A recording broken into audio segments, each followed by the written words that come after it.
창세기 39장 다 찾으신 줄 알고 한 절씩 교독으로 읽겠습니다.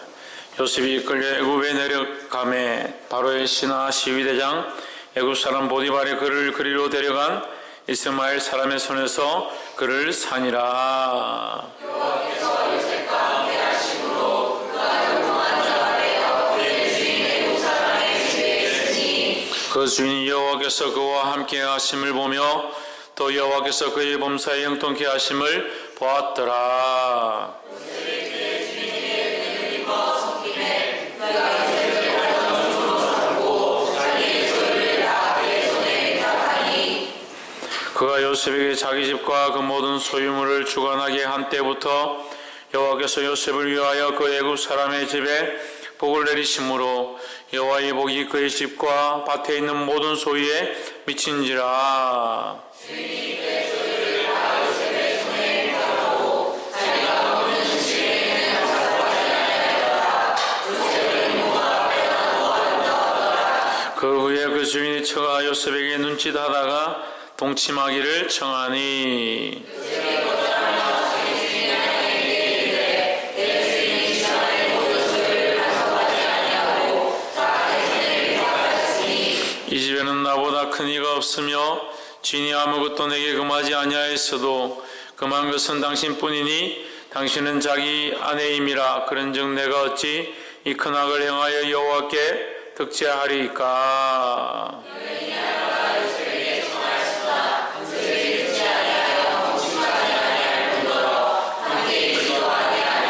그러할 때 요셉이 시무하러 그 집에 들어갔더니 그 집 사람은 하나도 거기 없었더라.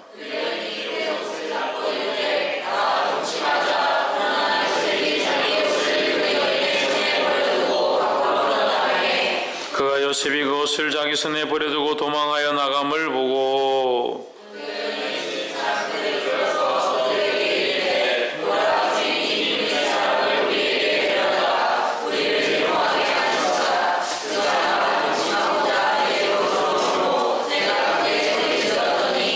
그가 나의 소리질러 부름을 듣고 그 옷을 내게 버려두고 도망하여 나갔느니라 하고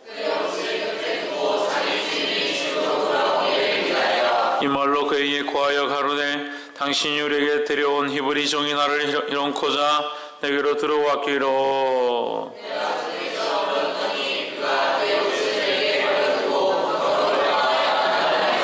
주인이 그 아내가 자기에게 고하기를 당신의 종이 내게 이같이 행하였다 하는 말을 듣고 심히 노한지라.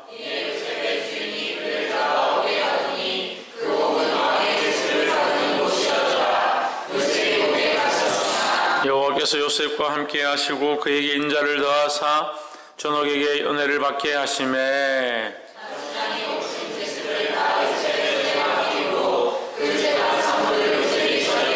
함께 읽읍시다. 하수장은 그의 손에 맡긴 것을 무엇이든지 돌아보지 아니하였으니 이는 여호와께서 요셉과 함께 하심이라. 여호와께서 그의 범사에 형통케 하셨더라. 아멘. 우리 옆에 성경에서 합시다. 사랑합니다. 축복합니다. 할렐루야. 예, 제주 캠프 가운데 함께 하신 하나님께 감사하고 또한 그 행사 가운데 수고하신 모든 분들 또 참여한 모든 사람들 또 그 일 가운데 뒤에서 돕고 함께 하신 수고한 모든 분들께 감사를 드립니다. 아멘. 오늘 창세기 39장 말씀은 하나님께서 요셉을 인도하고 있는 장면들을 보여주고 있습니다. 우리가 크게 보면 요셉은 결국 이스라엘을 구원하기 위한 하나님의 방편 가운데 요셉을 쓰셨다라는 것이고, 그렇게 쓰신 것은 결국 이스라엘 구원하는데 예수 그리스도를 쓰실 하나님의 방법의 모형이다. 그렇게 앞으로 하실 것에 대한 모형이다. 또한 더 나아가서 예수를 통해서 이스라엘 구원하시는 그 하나님께서 우리를 통해서 예수를 믿는 자, 예수 그리스도를 믿는 자인 우리들, 그리스도인인 우리를 통해서 이 땅을 구원하실 것들을 보여주고 있다라는 거죠. 그래서 이 요셉의 이 고난을 통해서 이스라엘 나라를 구하는 장면이 나오는 이 장면들이 결국 그리스도의 모습과 인관되어져 있고 그리스도의 모양을 가지고 있고 또 오늘날 그리스도를 믿는 우리의 모양을 가지고 있다는 거예요. 할렐루야. 그 관점 우리가 함께 나누기를 원합니다. 39장 2절 여호와께서 요셉과 함께 하심으로 그가 형통한 자가 되어 그 주인 애굽 사람의 집에 있으니 했습니다. 애굽 사람이 누구냐? 보디발이다 하는 거죠. 2절 보디발이라는 장군의 집에 그가 끌려가서 있는데 하나님께서 그를 형통케 하셨다. 하나님께서 누구를 형통케 하셨다? 누구를 형통케 하셨다? 요셉을 형통케 하셨다라는 거죠. 할렐루야. 요셉 때문에 또한 누가 형통함을 받습니까? 보디발의 집이 형통함을 얻습니다. 그러니까 예수 그리스도로 말미암아 이스라엘 나라가 은혜를 입을 수 없는 존재이지만 은혜를 입고 구원을 입게 되는 그런 역사가 일어났고 또한 우리도 마찬가지죠. 우리도 예수 그리스도로 말미암아 은혜를 입을 수 없는 존재였는데 은혜를 입고 구원을 받았다라는 거죠. 할렐루야. 누구 때문에? 예수님 때문에. 예수님 때문에 우리가 구원을 받았다. 그것이 은혜다라는 겁니다. 할렐루야. 마찬가지로 보디발 이 사람의 집이 은혜를 받을 만한 형통함을 입을 만한 그런 집이 안 되는 거죠. 왜? 애굽 사람의 집이니까.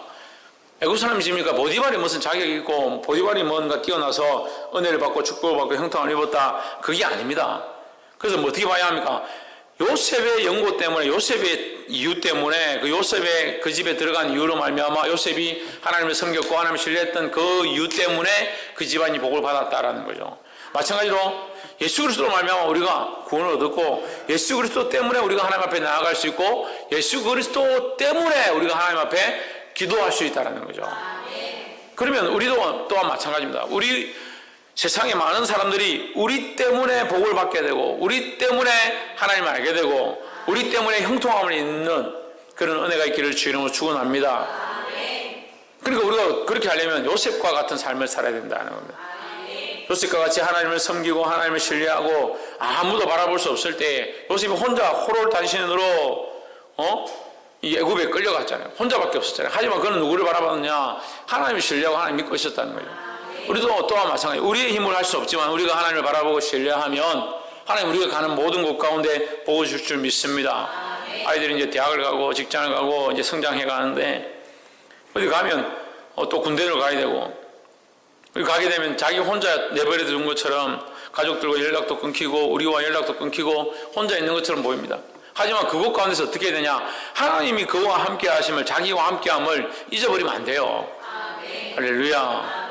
옆에서 한번 보십시오. 하나님께서 당신과 함께 하십니다. 할렐루야. 하나님이 우리와 함께 하심을 기억해서 이 약한 세대 가운데 승리하게 되기를 주 이름으로 축원합니다. 그래서 우리가 하나님이 우리와 함께 하심을 안다면 하나님 우리와 함께 하심을 우리가 느끼고 함께하는 삶을 살아간다면 어떤 은혜가 있느냐? 우리로 말미암아 축복과 은혜가 흘러가는 역사가 있다는 겁니다. 할렐루야. 5절에 그가 요셉에게 자기 집과 그 모든 소유물을 주관하게 한 때부터 여호와께서 요셉을 위하여 그 애굽 사람의 집에 복을 내리심으로 여호와의 복이 그의 집과 밭에 있는 모든 소유에 미친지라 하십니다. 그 축복이 그 집과 그 밭의 소유에 미치는 것은 그 집과 그 밭의 소유가 정결하고 거룩하고 아주 중요한 것이었기 때문에 그랬다는 것이 아닙니다.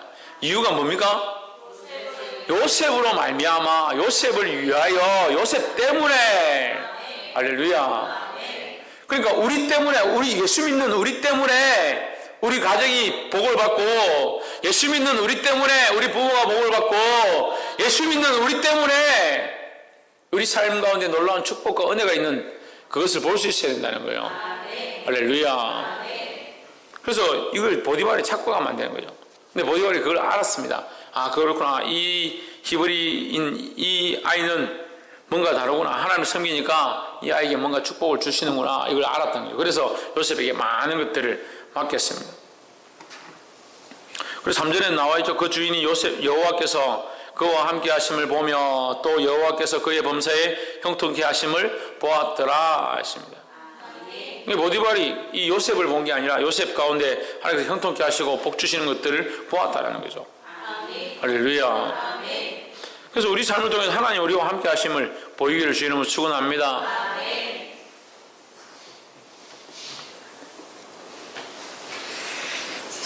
9절에 이 집에는 나보다 큰 이가 없으며 주인이 아무것도 내게 금하지 아니하였어도 금한 것은 당신뿐이니 당신은 자기 아내임이라. 그런즉 내가 어찌 이 큰 악을 행하여 하나님께 득죄하리이까 했습니다. 그래 요셉이 나이가 이제 어려요. 나이가 한 20대 안 되는 것 같아요. 20이 안 된 것 같은데 젊고 어리죠. 또 이 성경에 뭐라 기록되어 있냐 6절에 보면 용모가 준수하고 아자마자 용모가 준수하고 잘생겼고 생긴 것이 잘생겼고 빼어나고 아름답더라.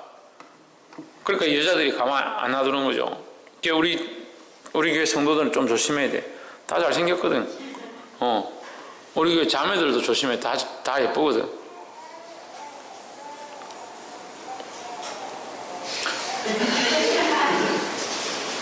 요셉이 잘생겨 놓으니까 이 보디발의 아내가 그거가 탁 맡아서 일도 잘하고 하는 것도 카리스마 있고 이렇게 보니까 마음에 드는 거죠. 그래서 어떻게 하냐 유혹을 계속하는 겁니다.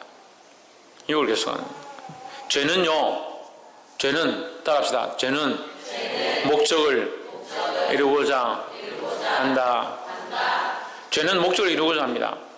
그래서 우리가 뭔가 죄를 짓고 싶고 뭔가 다른 것들 하고 싶은데 이게 안 되면요 다른 방법들로 자꾸 합니다. 사람이 자기도 모르게 뭔가 게임을 해야 된다든지 뭔가 자기가 즐기고 싶은 게 있고 죄를 지어야 되는 것들이 있고 하고 있는데 뭐 정욕이 있다든지 음란함이 있다든지 욕심이 있다든지 이런 게 하고 싶은데 이게 해소가 안 되면 돈이 필요하다든지 무슨 욕구가 이렇게 있는데 이걸 해소를 못하면 죄는 뭐합니까? 끝까지 자기 마음에 남아있습니다. 남아있어서 어떻게 합니까? 결국 넘어지게 만듭니다. 이 죄의 욕심과 정욕과 폐역한 이 생각들이 이걸로 해소가 안 되면 다른 것으로라도 나타나게 됩니다. 이 보디발 여인이 어떻게 하냐? 계속 같이 자자. 내하고 한번 관계를 맺자. 이렇게 꼬시는데 안 하니까 나중에 이게 어떻게 바뀌냐? 정오로 바뀌는 거예요. 한쪽 편으로 자기의 정욕을 풀지 못하니까 자기 하고 싶은 걸 풀지 못하니까 다른 편으로 이게 나타나는 거예요. 죄는 이게 없어지지 않는 거예요. 죄는. 그러니까 죄를 용납하면 안 돼요. 죄를 용납하다 보면 결국 그 죄에 물려서 넘어지게 돼 있다는 거죠. 그래서 죄의 싹은 뭐라고요?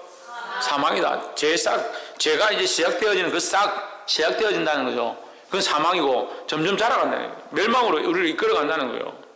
그래서 우리가 할 수만 있으면 이 죄의 싹을 잘라야 되는 겁니다. 할렐루야.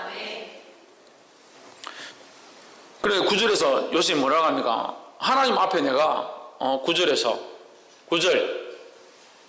9절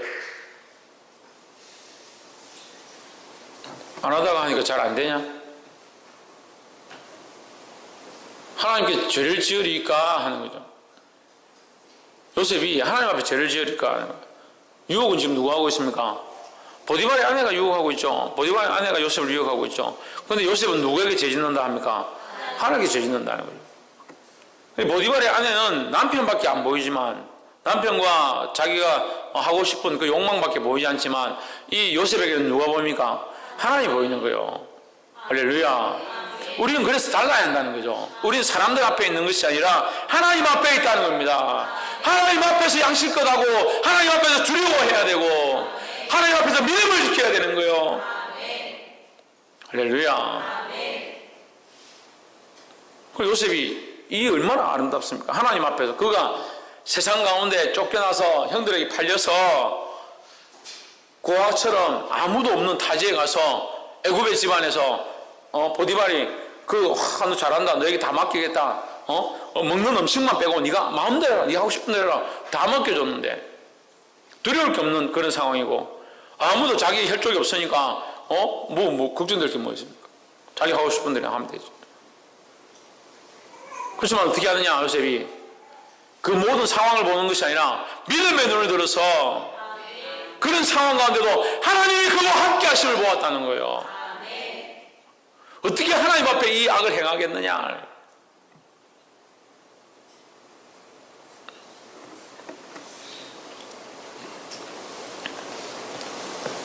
10절에 요셉이 날마다 여인이 날마다 요셉에게 청하였으나 요셉이 듣지 아니하며 동침하지 아니할 뿐더러 함께 있지도 아니하니라 했습니다. 요셉이 멋있습니다. 듣지도 않고 동침하지도 않고 그 원하는 요구를 들어주지도 않고 심지어 어떻게 하느냐, 같이 있지도 않아, 아니 가까이 가지도 않았다는 거죠. 쟤는 어떻게 해야 된다, 그 모양이라도 버려야 된다는 거예요. 할렐루야. 쟤는 그 모양이라도 버려야 합니다. 조금 용납하고 뭐 이 정도까지 괜찮겠지, 이 정도까지 괜찮겠지 하면 우리는 그걸 끊을 수 있을 것처럼 생각하지만 안 끊어지는 거예요. 이 정도까지 괜찮겠지 할 때 그걸 끊어야 합니다. 할렐루야.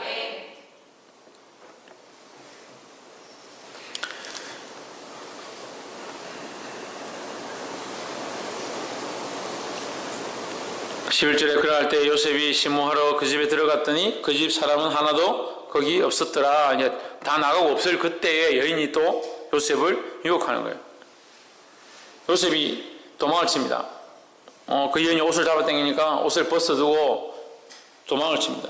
그때 말씀드렸지만 뭐 우리처럼 옷이 이렇게 패션이 있어서 상의, 하의, 속옷, 뭐 양말 뭐 이렇게 구별되어 있는 게 아니에요. 양말이나 이런 것도 없고 그냥 옷이 한 벌이에요. 이불처럼.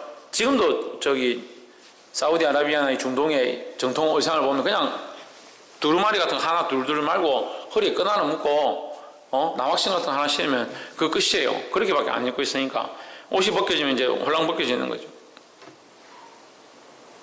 그 도망가니까 여인이 막 소리를 지르는 거예요. 14절에 집사람들을 불러서 그들에게 이르되 보라, 주인이 히브리 사람을 우리에게 데려다가 우리를 희롱하게 하는도다.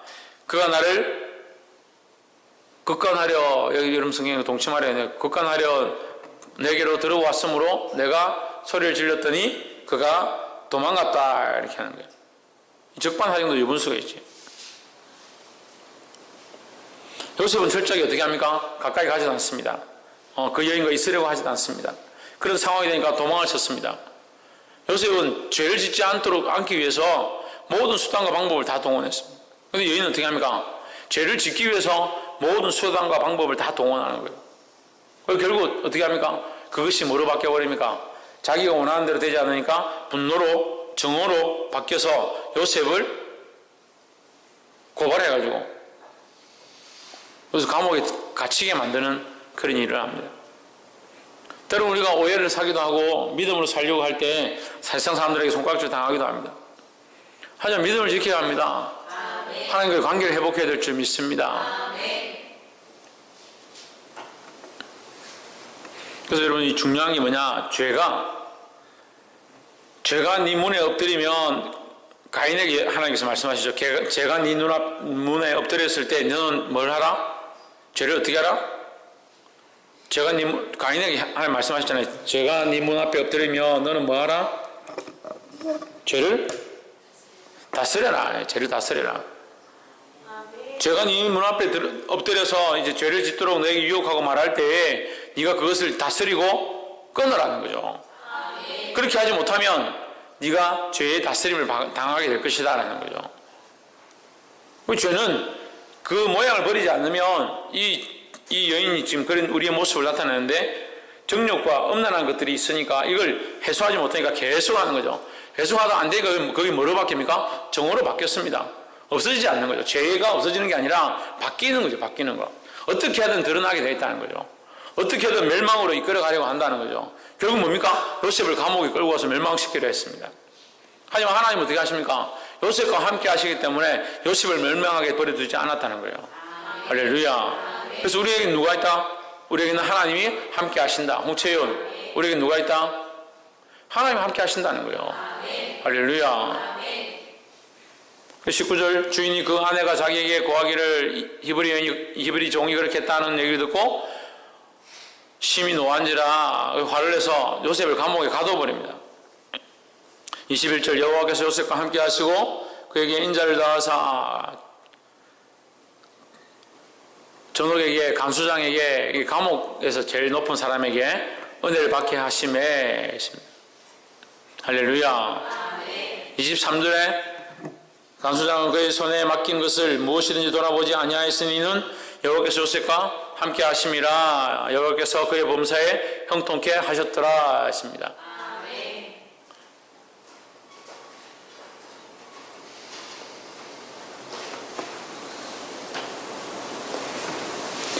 하나님께서 형통케 하시는 역사를 보게 되기를 주 이름으로 축원합니다.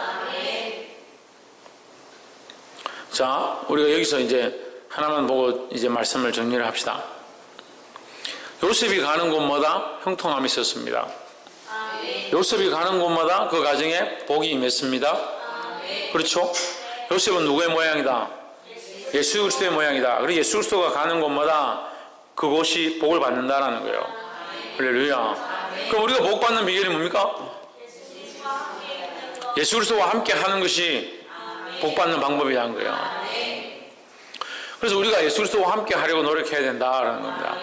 할렐루야. 우리가 예수 그리스도와 함께 하면 또 반대로 어떻게 되느냐? 보십시오. 예수 그리스도와 함께 하는 것이 복인데 예수 그리스도와 우리와 함께 하면 우리가 복을 받는 거죠. 근데 우리가 예수 그리스도와 함께 하면 우리가 가는 곳이 어떻게 되겠어요? 복을 받죠. 자, 이곳에 예수 그리스도가 없고 예수 그리스도를 아는 사람이 없다. 그럼 나는 예수 그리스도를 믿는다. 그럼 이곳에 예수 그리스도로 말미암아 복이 임하게 하려면 어떻게 합니까? 내가 예수 그리스도를 믿는 내가 거기에 가면 거기 복이 임하는 거죠. 그게 얼마나 쉬운 방법이에요. 예수 그리스도가 있는 곳에 복이 있고 그리스도로 말미암은 축복과 구원의 은혜가 있다는 사실입니다. 할렐루야.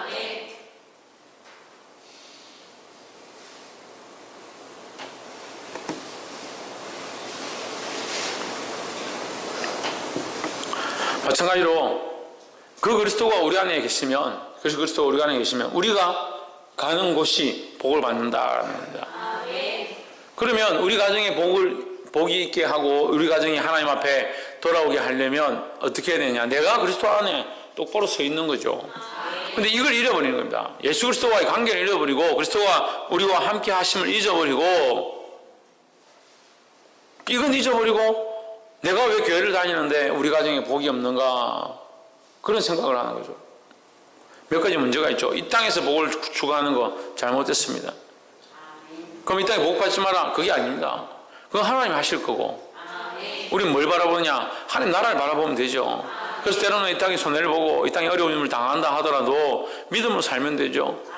더 나아가서 그런 물질적인 복들보다 더 영적인 복, 더 영적으로 살아나고 구원함에 이르게 되는 그 은혜를 사모해야 된다는 사실입니다. 할렐루야. 말씀을 맺겠습니다. 오늘 요셉의 집에, 요셉으로 말미암아 보디발의 집에 축복이 임했습니다. 요셉으로 말미암아 감옥 가운데도 복이 임합니다. 죽음밖에 없는, 아무 소망이 없는 그 감옥에도 하나님께서 주시는 축복이 요셉으로 말미암아 임했습니다. 할렐루야. 우리의 삶으로 말미암아, 우리가 그리스도를 영접한 그 삶으로 말미암아 죽음밖에 없는 곳조차도, 하나님 알지 못하는 곳조차도 복으로 바뀌어지는 역사가 있기를 소망합니다. 근데 보십시오.